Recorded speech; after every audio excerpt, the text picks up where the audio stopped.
ഞങ്ങളൊരു യാത്രയിലാണ്. ഫ്രാൻസിലെ ലൂർദിൽ നിന്ന് ഫ്രാൻസിനെ തന്നെ വേറൊരു പട്ടണം ലക്ഷ്യമാക്കിയുള്ള യാത്ര.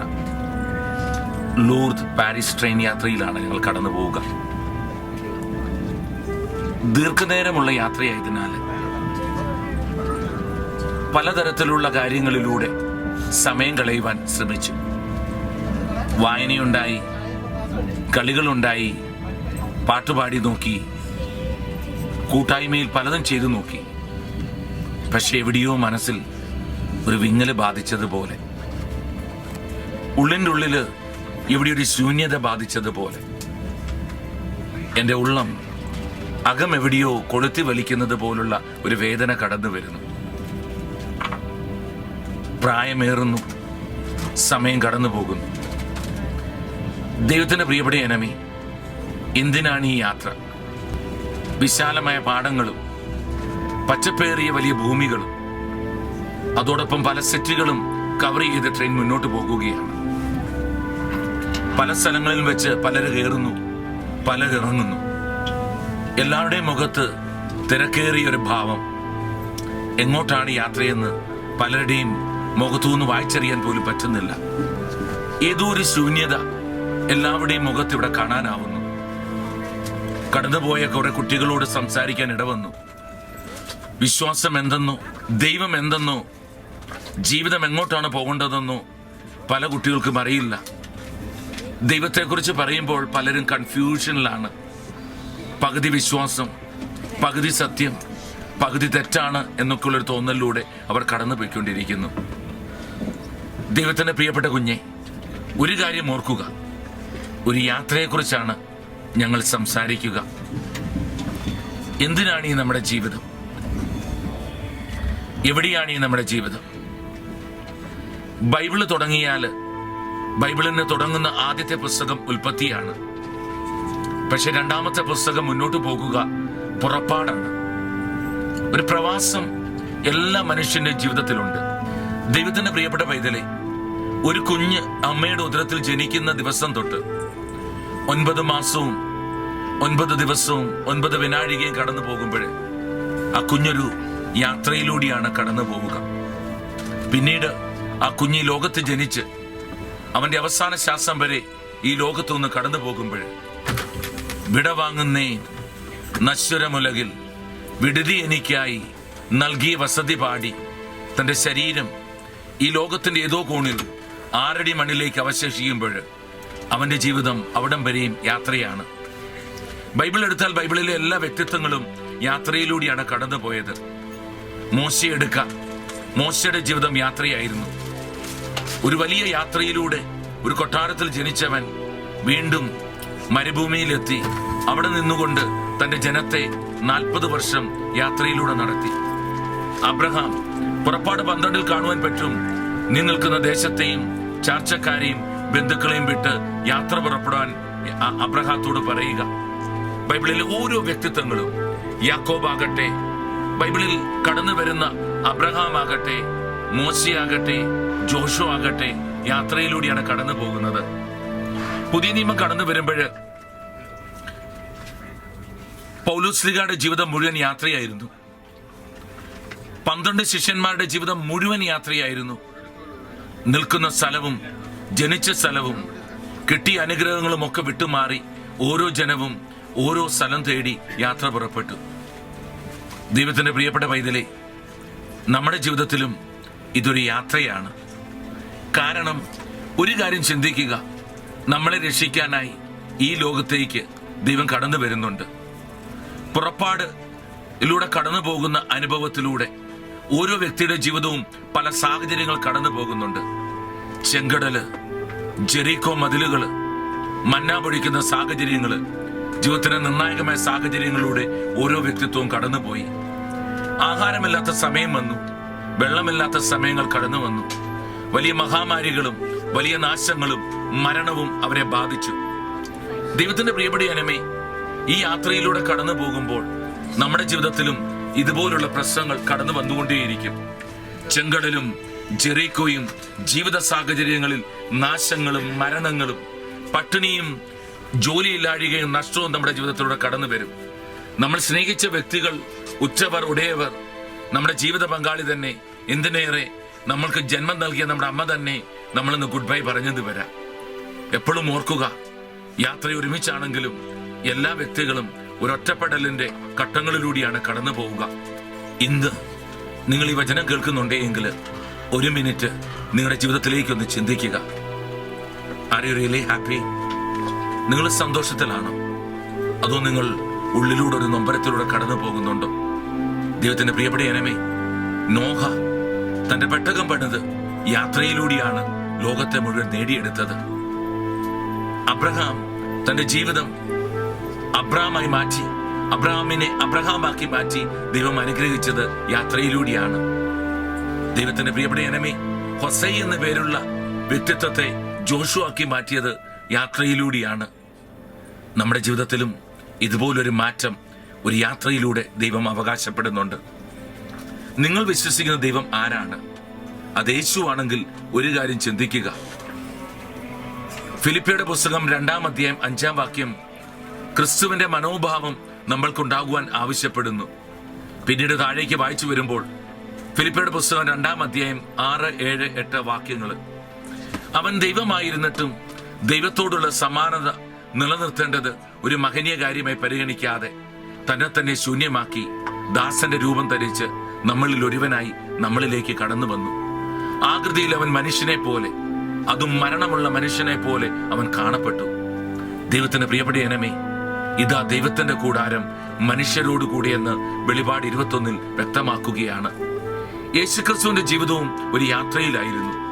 പരിശുദ്ധ കന്യാമറിയത്തിൽ പിറന്ന് കുരിശോളം എത്തുന്നിടം വരെയും യാത്രയായിരുന്നു. അവന്റെ ജീവിതത്തിലൂടെ കടന്നുപോയ യാത്രയിൽ ഒരു നാളും ഒരിക്കൽ പോലും അവനായി യാത്ര ചെയ്തില്ല. അവന്റെ യാത്ര മുഴുവന് ഈ ലോകത്തിൽ യാത്ര ചെയ്യുന്ന ഓരോ വ്യക്തിത്വങ്ങൾക്ക് വേണ്ടി മാറ്റിവെക്കപ്പെട്ടു. കൊളോസസിന്റെ പുസ്തകം 3-ാം അധ്യായം 2-ാം വാക്യം ബൈബിൾ വളരെ വ്യക്തമായിട്ട് പറയുന്നു, നിങ്ങൾ ഭൂമിയിലുള്ള കാര്യങ്ങളല്ല അന്വേഷിക്കേണ്ടത്, ഉന്നതത്തിലുള്ള കാര്യങ്ങൾ അന്വേഷിക്കുവാൻ ബൈബിൾ വ്യക്തമാക്കുകയാണ്. ദൈവത്തിന്റെ പ്രിയപ്പെട്ട ജനമേ, എപ്പോഴെങ്കിലും ജീവിതത്തിൽ നിങ്ങൾ കടന്നു പോകുന്ന ജീവിതം, ആ യാത്ര ഒരു ദിവസം അന്ത്യമാകുമെന്ന് ചിന്തിച്ചിട്ടുണ്ടോ? ഒരു മനുഷ്യൻ അവന്റെ യാത്ര തീരുന്നതിന് മുമ്പ് ക്രിസ്തുവിനെ കണ്ടാൽ അവൻ അനുഗ്രഹിക്കപ്പെട്ടു. അവന്റെ ജീവിതത്തിൽ മരണം കണ്ടതിന് ശേഷമാണ് ക്രിസ്തുവിനെ കാണുവാൻ അവസരമുണ്ടാകുന്നെങ്കിൽ അവന്റെ ജീവിതം ഏറ്റവും വലിയ നഷ്ടമായി മാറും. ദൈവത്തിന്റെ പ്രിയപ്പെട്ട ജനമേ, നമുക്കിതിനപ്പുറം ഒരു ദേശമുണ്ട്. We are also travelling. നമ്മളൊരു യാത്രയിലാണ്. വേറൊരു ദേശം തേടി നമ്മൾ യാത്രയിലാണ്. ഈജിപ്തിൽ നിന്ന് കാനാൻ ദേശം തേടി നമ്മുടെ പൂർവ്വപിതാക്കന്മാർ പോയതുപോലെ നമ്മളും ഈ ഭൂമി വിട്ട് ഒരു കാനാൻ ദേശം തേടി യാത്ര പുറപ്പെടേണ്ടി വരും. തേനും പാലും ഒഴുകുന്ന ഒരു ദേശം നമ്മളെ കാത്തു നിൽക്കും. ദൈവത്തിന്റെ പ്രിയപ്പെട്ട ജനമേ, ഒരു കാര്യം ചിന്തിക്കുക. 40 വർഷക്കാലത്തിന്റെ പ്രവാസ കാലഘട്ടത്തിൽ മോശയോടൊപ്പം ഇറങ്ങിയ പുരുഷന്മാരിൽ, ദൈവത്തിന്റെ പ്രിയപ്പെട്ട ജനമേ, അന്ന് ഈജിപ്തിൽ നിന്ന് ഇറങ്ങിയവരിൽ 2 പേരാണ് മോശ ഉൾപ്പെടെയുള്ള ജനത്തിന് നടുവിൽ നിന്ന് ദൈവം കാനാൻ ദേശത്തേക്ക് പ്രവേശിക്കാൻ കാരണമായത്. കാലബും ജോഷുവായും. മറ്റാരും തന്നെ അന്ന് അവിടെ നിന്ന് ഇറങ്ങിയവരിൽ ഒരാൾ പോലും അവിടെ പ്രവേശിക്കുവാൻ അവസരമുണ്ടായില്ല. ദൈവത്തിന്റെ പ്രിയപ്പെട്ട ജനമേ, ഒരു കാര്യം ചിന്തിക്കുക. നിന്റെ ജീവിതത്തിലും നീ ഇറങ്ങുന്ന ദേശം വിട്ട് നീ കടന്നു പോകുമ്പോൾ നീ എത്തേണ്ട ദേശത്ത് നിനക്ക് എത്താൻ പറ്റുമോ എന്ന് ചിന്തിക്കേണ്ടി വരും. പോകുന്ന വഴി പ്രശ്നങ്ങൾ ഉണ്ടാകാം. ചെങ്കടൽ നിന്നെ ബാധിക്കാം, ജെറിക്കോ നിന്നെ ബാധിക്കാം, ചില പ്രയാസങ്ങൾ നിന്നെ ബാധിക്കാം. ക്യാൻസറും ട്യൂമറുകളും ജീവിതത്തിൽ ദാരിദ്ര്യങ്ങളും മരണവും വലിയ വലിയ രോഗങ്ങളും മഹാമാരികളും നിന്റെ ജീവിതത്തിലേക്ക് കടന്നു വരാം. ദൈവത്തിന്റെ പ്രിയപ്പെട്ട ജനമേ, എവിടെയാണ് നിന്റെ കണ്ണുകൾ? എവിടെയാണ് നിന്റെ ഹൃദയം? എങ്ങോട്ടാണ് നിന്റെ യാത്ര? ഒരിക്കലെങ്കിലും അതിനൊരു ഉത്തരം കൊടുക്കുവാൻ നീ ശ്രമിക്കുന്നില്ല എങ്കിൽ നിന്റെ യാത്ര എവിടെയോ ഉടക്കിത്തീരുമെന്നുള്ളത് ഉറപ്പാണ്. ദൈവത്തിന്റെ പ്രിയപ്പെട്ട ജനമേ, ഒഴുകുന്ന വെള്ളത്തിന് മുകളിലുള്ള വെറും ഇലകൾ പോലെയാകരുത് നമ്മുടെ ജീവിതം. ദൈവത്തിന്റെ പ്രിയപ്പെട്ട ജനമേ, ഒരു കാര്യം എപ്പോഴും ഓർക്കുക. നോഹയുടെ പെട്ടകത്തിൽ യാത്രയിലൂടെ കടന്നു പോകുമ്പോൾ നോഹ തന്റെ യാത്ര തീർന്നു എന്നറിയുവാൻ 2 സാഹചര്യങ്ങളെ ഉപയോഗിച്ചതായി ബൈബിൾ വ്യക്തമാക്കുന്നുണ്ട്. 2 പക്ഷികളെയാണ് നോഹ അതിനുവേണ്ടി ഉപയോഗിച്ചത്. ആദ്യം നോഹ ഒരു മലങ്കാക്കെ പുറത്തേക്ക് അയച്ചു. ദൈവത്തിന്റെ പ്രിയപ്പെട്ട ജനമേ, പുറത്തേക്ക് പോയ മലങ്കാക്ക തിരികെ വരാതെ അത് ഈ ലോകത്ത് വെള്ളത്തിന് മുകളിൽ പറന്നു നടന്നതായി ബൈബിള് വ്യക്തമാക്കുന്നുണ്ട്. പിന്നീട് നോഹ അയച്ചത് ഒരു പ്രാവിനെയാണ്. പ്രാവ് തിരികെ വന്നതായി ബൈബിള് വ്യക്തമാക്കുന്നു. പ്രാവിനെ തിരികെ എടുത്ത് ആ ജനലിലൂടെ തിരികെ എടുത്ത് നോഹ അതിനെ കാത്തു പരിപാലിച്ചു. വീണ്ടും വെള്ളം താഴ്ന്നു എന്നറിയുവാൻ മലങ്കാക്കി അയക്കുന്നതായി ബൈബിള് വ്യക്തമാക്കുന്നില്ല. അയക്കുന്നത് പിന്നീട് ഒരു പ്രാവിനെയാണ്. പറന്നു പോകുന്ന പ്രാവ് ചുണ്ടിൽ ഒലിവലയുമായി തിരികെ പെട്ടകത്തിലെത്തുന്നുണ്ട്. ദൈവത്തിന്റെ പ്രിയപ്പെട്ട ജനമേ, നിന്റെ ജീവിതം എങ്ങോട്ടാണ്? നീ മലങ്കാക്കയാണോ അതോ ഒരു പ്രാവാണോ? നിന്റെ ജീവിതത്തിൽ ചിന്തിക്കേണ്ടി വരും. പറന്നു നടക്കുന്ന മലങ്കാക്ക ലോകത്തിലെത്തിയപ്പോൾ ഒരു കാര്യം മനസ്സിലാക്കി. അവന്റെ ആഹാരമായ ശവത്തെയും വെള്ളത്തിന് മുകളിൽ പൊങ്ങിക്കിടക്കുന്ന ശവങ്ങളെയും കണ്ട് നോഹയുടെ പെട്ടകത്തിൽ നിന്ന് പറന്നകന്ന മലങ്കാക്ക ഈ ലോകത്തിന്റെ മനോഹാരിതയിൽ മതിമയങ്ങി. പക്ഷേ പുറകെ പറന്ന പ്രാവ് ഒരു കാര്യം മനസ്സിലാക്കി. ബൈബിൾ ഇങ്ങനെ പറയുന്നു, എനിക്കിവിടെ കാലുകുത്തുവാൻ എനിക്ക് സാധ്യതയില്ല, കാലുകുത്താൻ ഒരു പ്ലേസ് ഇല്ല, അതുകൊണ്ട് തന്നെ ഞാൻ എൻ്റെ പെട്ടകത്തിലേക്ക് തിരികെ പോരുമെന്ന്. ദൈവത്തിന്റെ പ്രിയപ്പെട്ട ജനമേ, നിനക്കായി ദൈവം ഒരു പെട്ടകം ഒരുക്കിയിട്ടുണ്ട്. ഒരുക്കിയ പെട്ടകം ദൂരെ ദൈവം കാത്തുവെച്ചിരിക്കുന്നു. തേനും പാലും ഒഴുകുന്ന ദേശം പോലെ, സകലരുടെയും കണ്ണുനിൽ നിന്ന് കണ്ണുനീർ ഒപ്പുന്ന ദേശം പോലെ ദൈവം നിനക്കായി ഒരുക്കി വെച്ച ദേശത്ത് നീ എത്തുവാൻ നിനക്ക് സാധ്യതയുണ്ടോ എന്ന് ചിന്തിക്കേണ്ടി വരും. നിന്റെ യാത്ര ഇനി എത്ര കാലം മുന്നോട്ടുണ്ടാകും? കാതങ്ങൾ എത്രയോ എനിക്ക് ഓടുവാനുണ്ട്, മൈലുകൾ എത്രയോ എനിക്ക് സഞ്ചരിക്കുവാനുണ്ട്. അങ്ങനൊന്നും ചിന്തിക്കണമെന്ന് നിർബന്ധമല്ല. അല്ലയോ മൂട, ഇന്ന് രാത്രിയിൽ നിന്റെ ആത്മാവിനെ ഞാൻ എടുക്കുമെങ്കിൽ നീ എങ്ങോട്ടാകും നിന്റെ യാത്ര? ദൈവത്തിന്റെ പ്രിയപ്പെട്ട പൈതലേ, ദൂരെ ഒരു രാജ്യത്താകാൻ നീ ഇരിക്കുക. ഈ വചനം നീ കേൾക്കുന്നത് ദൂരെ ഏതോ ഒരു ഉൾപ്രദേശത്തായിരിക്കാം. ചിലപ്പോൾ ആരോരുമില്ലാതെ ഇരുട്ടടഞ്ഞ ഒരു റൂമിലായിരിക്കാം നീ ഇരിക്കുക. ചിലപ്പോൾ നീ ഒറ്റപ്പെട്ട ഒരു വ്യക്തിയാകാം. നിന്നെ സ്നേഹിക്കുവാനോ നിന്നെ കരുതുവാനോ നിന്റെ ജീവിതത്തിൽ ജീവിത പങ്കാളി പോലും നിന്നെ ഉപേക്ഷിച്ചതോ അല്ലെ നിന്റെ ജീവിതത്തിൽ ജീവിത പങ്കാളി കടന്നു വരാത്തതോ ആയ സാഹചര്യമാകാം. ദൈവത്തിന്റെ പ്രിയപ്പെട്ട പൈതലേ, നീ എത്ര ഒറ്റപ്പെട്ടാലും നിന്റെ ജീവിതത്തിൽ വലിയ അനുഗ്രഹത്തിന്റെ വഴികളിലൂടെ സഞ്ചരിക്കുവാൻ ദൈവം ആഗ്രഹിക്കുകയാണ്. ദൈവത്തിന്റെ പ്രിയപ്പെട്ട പൈതലേ, ഇനിയുള്ള സമയം, ഇനിയുള്ള കാലം വളരെ നിർണായകമാണ്. ക്രിസ്തുവിന്റെ കുരിശുമരണം നടക്കുന്ന സമയം. വലതുവശത്തെ കള്ളൻ യാത്രയുടെ അവസാന നിമിഷമാണെന്ന് തോന്നുന്നു. ഒരു പ്രാവശ്യം പറഞ്ഞു, ദൈവമേ, നീ ഇന്ന് പർദീസയിലായിരിക്കുമ്പോൾ എന്നെയും കൂടി ഓർക്കണമേ എന്ന്. ദൈവത്തിന്റെ പ്രിയപ്പെട്ട പൈതലേ, അവൻ ചോദിച്ചത് ഒരു ഓർമ്മ മാത്രമാണ്. പക്ഷെ ദൈവം കൊടുത്തതോ, അവനോട് പറഞ്ഞു, നീ ഇന്ന് എൻ്റെ കൂടെ പർദീസയിലായിരിക്കും എന്ന് വളരെ വ്യക്തമായി ബോധത്തോടുകൂടി അവൻ നല്ല കള്ളനെ നയിച്ചു. ദൈവത്തിന്റെ പ്രിയപ്പെട്ട പൈതലേ, നമ്മുടെ ജീവിതത്തിൽ ഇന്ന് ഈ സെക്കൻഡിൽ ഒരു ചോദ്യം ദൈവത്തോട് ചോദിക്കുക. ദൈവത്തോട് ഒരു ചാൻസ് ചോദിക്കുക. അല്ലയോ യേശുവേ, എന്നെ നിന്റെ രാജ്യത്തേക്ക് ചേർക്കുമോ? ഒരു കാര്യം ഓർത്തുകൊള്ളുക, യോഹന്നാൻ 17:3, ഏക സത്യദൈവമായ അവിടുത്തെയും അവിടുന്ന് അയച്ച യേശുവിനെയും അറിയുക എന്നതാണ് നിത്യജീവൻ. നിങ്ങൾക്കറിയാമല്ലോ, ലൂക്കായുടെ സുവിശേഷം 10-ാം അധ്യായം നല്ല സമരക്കാരന്റെ ഉപമ. നിലത്ത് വീണ് കിടക്കുന്ന യാത്രക്കാരനെ വീഞ്ഞും എണ്ണയും പുരട്ടി ശുശ്രൂഷിച്ചതിന് ശേഷം യഥാർത്ഥത്തിൽ യേശു ക്രിസ്തു അവനെ, നല്ല സമരക്കാരൻ അവനെ ഒരു സത്തത്തിലാക്കിയാണ് ചെയ്തത്. നമ്മുടെ ജീവിതത്തിൽ ചെയ്തതിന് സകലതിനും കണക്ക് തീർക്കേണ്ട ഒരു അവസരം നമുക്കുണ്ട്. ഒരു ദിവസം ക്രിസ്തുവിന്റെ മുമ്പിൽ മുട്ടുകുത്തേണ്ടി വരും. അന്ന് നമ്മൾ കണ്ടതുപോലെ വെറും ഒരു വ്യക്തിത്വമാകില്ല ക്രിസ്തു. സകലത്തിന്റെ അധിപനായി ആകാശത്തിന്റെയും ഭൂമിയുടെ സൃഷ്ടാവായ ദൈവം മഹത്വത്തിൽ നമ്മുടെ മുമ്പിൽ കടന്നു വരും. നമ്മൾ ചെയ്ത സകല പ്രവൃത്തികൾക്കും സകല വ്യർത്ഥഭാഷണത്തിനും മുട്ടുകുത്തേണ്ടി വരും. ദൈവത്തിന്റെ പ്രിയപ്പെട്ട പൈതലേ, ഇന്നത്തെ ദിവസം ഒരു കാര്യം ചിന്തിക്കുക. നിന്റെ ജീവിതത്തിൽ ഏത് കാര്യമാണ് മാറ്റേണ്ടത്? ആരെയാണ് ചിന്തിക്കേണ്ടത്? ആരെയാണ് നേടിയെടുക്കേണ്ടത്? ഇനിയും അധിക സമയമുണ്ടെന്ന് നീ ചിന്തിക്കണമെന്ന് നിർബന്ധമില്ല. നീ ഒരു ചെറിയ കുഞ്ഞാകാം, വളരെ പ്രായമുള്ള വ്യക്തിയാകാം. ഇന്നത്തെ ദിവസം വളരെ വ്യക്തമായി ദൈവത്തിന്റെ അടുത്തേക്ക് നടന്നു വാ. ഒരു വാക്ക് ദൈവത്തോടൊന്ന് പറഞ്ഞാൽ മതി. ദൈവം നിന്നെ കൈപിടിക്കാൻ തയ്യാറാണ്. ഒരു പ്രാവശ്യമൊന്ന് പിതാവേ എന്നൊന്ന് വിളിക്കുക. നമുക്കത് കണ്ണുകൾ അടയ്ക്കാം. നിങ്ങൾ കടന്നു പോകുന്ന മേഖലകളെ കർത്താവിനൊന്ന് വിട്ടുകൊടുക്കാം. പരിപൂർണമായി ഒന്ന് സമർപ്പിക്കാം. ദൈവമേ, ഈ വചനം കേട്ടുകൊണ്ടിരിക്കുന്ന ഓരോ മക്കളെയും നിന്റെ കരങ്ങളിലേക്ക് സമർപ്പിക്കുന്നു. നീ നല്ല ദൈവമാണ്. നീയാണ് സ്വർഗം, നീയാണ് നിത്യജീവൻ. നിന്നെ അറിയാത്തതെല്ലാം പാഴ്വാക്കാണ് ദൈവമേ. നീ തൊടാത്തതെല്ലാം നഷ്ടമാണ് ദൈവമേ. കർത്താവേ, ചീഞ്ഞളിഞ്ഞ ലാസറിനെ പോലും നിന്റെ സംസാരത്താലും നിന്റെ വാക്കിനാലും നിന്റെ വചനത്താലും ഉയർത്തി. പിതാവേ, ഒരു പ്രാവശ്യം നിന്റെ വാക്ക്, അല്ലയോ ലാസറെ പുറത്തുവാ എന്ന വാക്ക് നീ എന്നോട് പറയുമെങ്കിൽ ഞാനത് സന്തോഷത്തോടെ ഏറ്റെടുക്കുന്നു. ചീഞ്ഞളിഞ്ഞ ഈ മകനെ, ചീഞ്ഞളിഞ്ഞ ഈ മകളെ ദൈവമേ ഒന്ന് തൊടണമേ. ഒറ്റപ്പെട്ട് തളർവാദത്തിന് ബെഡിലായിരിക്കുന്ന മകളാകാം, മകനാകാം. ക്യാൻസറിന്റെ, ട്യൂമറിന്റെ, രോഗത്തിന്റെ നടുവിലാകാം നീ ഏതെങ്കിലും തലത്തില് ആരുമില്ലാതെ ചീഞ്ഞളിഞ്ഞ് ഇരുട്ടാകുന്ന അന്ധകാരത്തിന്റെ നടുവിലാകാൻ നീ. ദൈവത്തിന്റെ പ്രിയപ്പെട്ട പൈതലേ, ലോകത്തിന് പ്രകാശമായ യേശു നിന്റെ അടുത്തേക്ക് വരുവാൻ തയ്യാറാണ്. ഒരു പ്രാവശ്യം ഒന്ന് വിളിക്ക്. ദൈവം നിന്നെ തൊടാൻ ഇതാ കൈനീട്ടി നിൽക്കുകയാണ്. കൊടുക്കാൻ ദൈവം മറ്റൊന്നും നമ്മളിന്ന് ആഗ്രഹിക്കുന്നില്ല. ദൈവം ആഗ്രഹിക്കുന്നത് നിന്റെ ഹൃദയമാണ്, ശരീരമാണ്. റോമ 12:1 നിന്റെ ശരീരത്തെ ദൈവത്തിന് സ്വീകാര്യമായ ഒരു നല്ല ബലിയായി സമർപ്പിക്കുവാൻ ദൈവം നമ്മളോട് ആവശ്യപ്പെടുകയാണ്.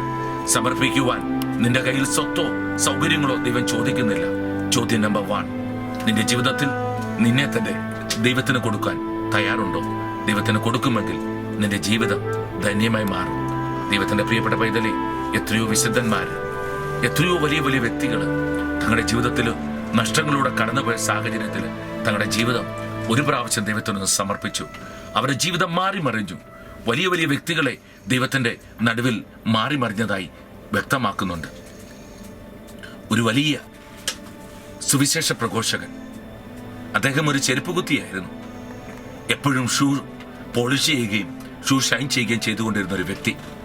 ഒരു ദിവസം ഒരു വ്യക്തി ഷൂ പോളിഷ് ചെയ്യാൻ വേണ്ടി പേപ്പറിൽ പൊതിഞ്ഞ് ഈ വ്യക്തിയുടെ അരികിലെത്തിച്ചു. ദൈവത്തിന് പ്രിയപ്പെട്ട പൈതലേ, അറിഞ്ഞോ അറിയാതെയോ കൊണ്ടുവന്ന പേപ്പറുകൾ തുറന്ന് ഷൂ പോളിഷ് ചെയ്തു. ആ കൊണ്ടുവന്ന വ്യക്തി അവിടെ വെച്ച് തന്നെ ഷൂവുമായി തിരികെ പോകേണ്ട സാഹചര്യം. ഏതായാലും പൊതിഞ്ഞു കൊണ്ടുവരുന്ന പേപ്പറുകൾ കിട്ടിയ പൈസയോടൊപ്പം എടുത്തു വെച്ച് ആ വ്യക്തി ഒന്നെടുത്ത് വായിച്ചു നോക്കി. മറ്റൊന്നും ആയിരുന്നില്ല, ഏതോ ബൈബിളിന്റെ കീറിയ ചില പേജുകൾ വെച്ചിട്ട് ആ വ്യക്തി ആ പേപ്പറുകൾ എടുത്തു വെച്ച് ഒന്ന് വായിച്ചു. അതിലെ ചെറിയ വാക്കുകൾ ആ വ്യക്തിയെ തൊട്ടു. യോഹന്നാൻ 3:16 തന്നിൽ വിശ്വസിക്കുന്നവനും നശിച്ചു പോകാതെ നിത്യജീവൻ പ്രാപിക്കേണ്ടതിന് തന്റെ ഏകജാതനെ നൽകത്തക്ക വിധം ദൈവം ലോകത്തെ അത്രമാത്രം സ്നേഹിച്ചു. ബൈബിളിലെ ആ പേപ്പറിൽ, കീറിയ പേപ്പറിലെ ആ പേപ്പർ വചനങ്ങൾ എടുത്തു വെച്ച് ആ വ്യക്തി ഒന്ന് വായിച്ചു. എന്നിട്ട് അറിയാതെ ദൈവത്തോട് പറഞ്ഞു, ദൈവമേ, നശിക്കാതിരിക്കാൻ ഈ ദൈവത്തെ വിളിക്കണമെങ്കിൽ ഞാനും നിന്നെ വിളിക്കുന്നുവെന്ന്. ദൈവത്തിന്റെ പ്രിയപ്പെട്ട പൈതലെ, ലോകമറിയുന്ന സുവിശേഷ പ്രഘോഷനായി മാറ്റിമറിച്ചുകൊണ്ട് ആ വചന വ്യക്തിയെ മാറ്റിമറിച്ചു. ഞാനും നിങ്ങളോട് പറയുന്നു, നിങ്ങളുടെ ജീവിതം മാറണമെങ്കിൽ, ഈ യാത്ര അനുഗ്രഹപ്രദമായ വേറൊരു കമ്പാർട്ട്മെന്റിൽ എത്തണമെങ്കിൽ, നമ്മൾക്കായി ഒരുക്കി വെച്ച നോഹയുടെ പെട്ടകത്തിലേക്ക് കയറണമെങ്കിൽ, ദൈവത്തിന്റെ പ്രിയപ്പെട്ട പൈതലെ, ഒരു വഴിയേ ഉള്ളൂ. തിരികെ നിന്റെ ചുണ്ടിൽ സമാധാനത്തിന്റെ സുവിശേഷമാകുന്ന ഒലിവലയുമായി കൊത്തിപ്പറക്കുവാൻ നമ്മുടെ മറ്റൊന്നുമില്ല. ദൈവസ്നേഹവും യേശുക്രിസ്തുവാകുന്ന വചനവും ഞങ്ങൾ നിങ്ങളോട് പറയുന്നു. മറ്റൊന്നുമല്ല, നിങ്ങൾക്കായി ഒരു രക്ഷകൻ ഇരുകരങ്ങളും നീട്ടി ഇതാ വഴിയരികിൽ കാത്തു നിൽക്കുന്നു. നീ അനാഥനാകാം, ഒറ്റപ്പെട്ടവനാകാം, കീറിപ്പറിഞ്ഞ തുണിയുമായി കടന്നു പോകുന്നവനാകാം. എമ്മാവുസിലേക്ക് പോയ ശിഷ്യന്മാരെ കാത്ത് അപ്പവും മീഞ്ഞുമായി കാത്തു നിന്നതുപോലെ ഇതാ നിങ്ങളെയും കാത്ത് യേശുക്രിസ്തു കാത്തിരിക്കുന്നു. ഈ യാത്ര അനുഗ്രഹമാകണമെങ്കിൽ ഒരു വാക്ക്, ഒരേ ഒരു വാക്ക്, ഒരു ചാൻസ് നിങ്ങൾക്ക് വേണ്ടി കാത്തു നിൽക്കുന്നു. നസ്രാനായ യേശുവേ, എന്റെ ജീവിതം നിനക്കായി സമർപ്പിക്കുന്നു. എന്നെ ഒന്ന് ഓർക്കണമേ, എന്നെ ഒന്ന് സ്വീകരിക്കണമേ. ദൈവം നിങ്ങളെ സമൃദ്ധമായി അനുഗ്രഹിക്കട്ടെ. യേശു എന്ന നാമം ഒരു പ്രാവശ്യം ഈ സമയം ഈ വചനം കേട്ടുകൊണ്ട് വലതുകൈ നെഞ്ചോട് ചേർത്ത് വെച്ച് ഒന്ന് വിളിക്ക്. ദൈവം നിങ്ങളെ സമൃദ്ധമായി അനുഗ്രഹിക്കട്ടെ. യേശു എന്ന ഒരേ ഒരു നാമത്തിൽ തന്നെ ഈ ഫ്രാൻസ് പാരീസ് യാത്ര നിങ്ങളുടെ ജീവിതത്തിലും ഒരു അനുഗ്രഹമാകട്ടെ എന്ന് നിങ്ങൾ പ്രഖ്യാപിക്കുന്നു. യേശു എന്ന നാമത്തിൽ തന്നെ. ആമേൻ.